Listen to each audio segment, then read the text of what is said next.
I will tell you this. I've seen a poll coming out of Ukraine. 88% of the people would like to see a deal made. And if you go back 3 years, everybody was gung-ho for war. You know, everybody's gung-ho for war until you have it. It's an amazing thing. I had it with a couple of countries where I couldn't get a deal done with one particular country. And I just couldn't. The guy's great. He's a friend of mine. Great. Good leader. Tough as hell. I couldn't get the deal done. And then he went into war for a short period of time. You know where I'm talking about. First term. And it was nasty. Guys being killed all over the place. And he went through 1 week of war, and I was able to get the deal done. He said, this is nasty. Yes, please. Yeah, just to follow up on what you were saying there. First of all, Volodymyr Zelensky is not invited on Friday? He wasn't a part of it. I would say he could go, but he's gone to a lot of meetings. You know, he's been there for 3.5 years. Nothing happened. And what is the definition? I mean, do you want somebody that's been doing this for 3.5 years? What's the definition of a good deal? I'll tell you after I hear what the deal is.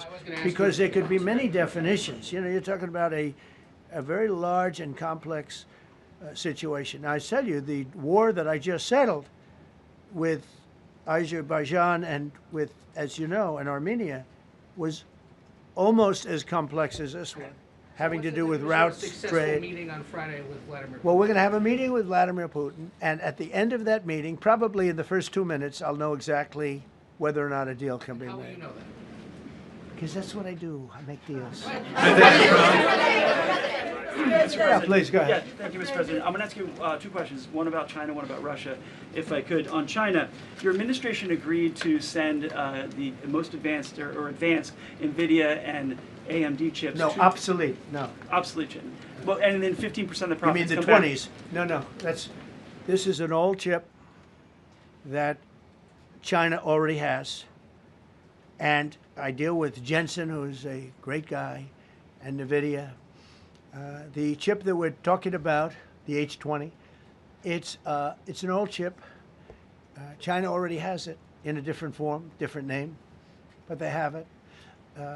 Or they have a combination of two will make up for it and even then some.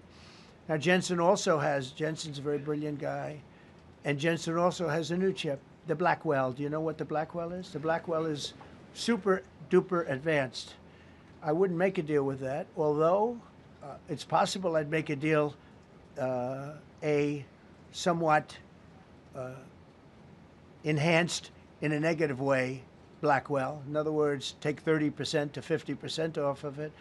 But that's the latest and the greatest in the world. Nobody has it. They won't have it for 5 years.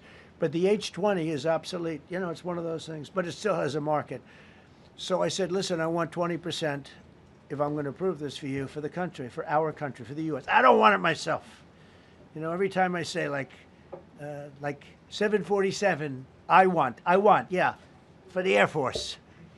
So I just wanted, so when I say I want 20, I want for the country. I only care about the country. I don't care about myself. And he said, would you make it 15? So we negotiate a little deal.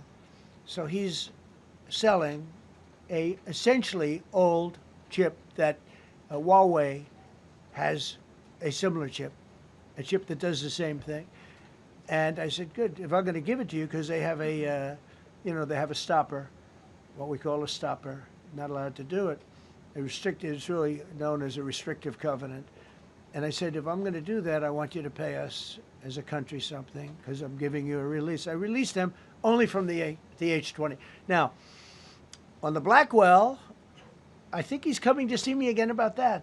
But that will be a unenhanced version of the big one. Like, I don't know if you know it, we will sometimes sell fighter jets to a country, and we'll give them 20% less than we have. Do you know what I mean, right? That's the same. So on Russia, do you see a time, Mr. President, when there could be normal trade between the U.S. and Russia? Should your meeting go well? Should there be peace? I do, yeah. Russia has a very valuable piece of land. If Vladimir Putin would go toward business instead of toward war, it's a warring nation. That's what they do. They fight a lot of wars. A friend of mine said Russia's tough because they just keep on fighting. They beat Hitler, so did we. And they beat Napoleon. They've been doing this for a long time. I asked a question to a very, very smart man that some people like and some people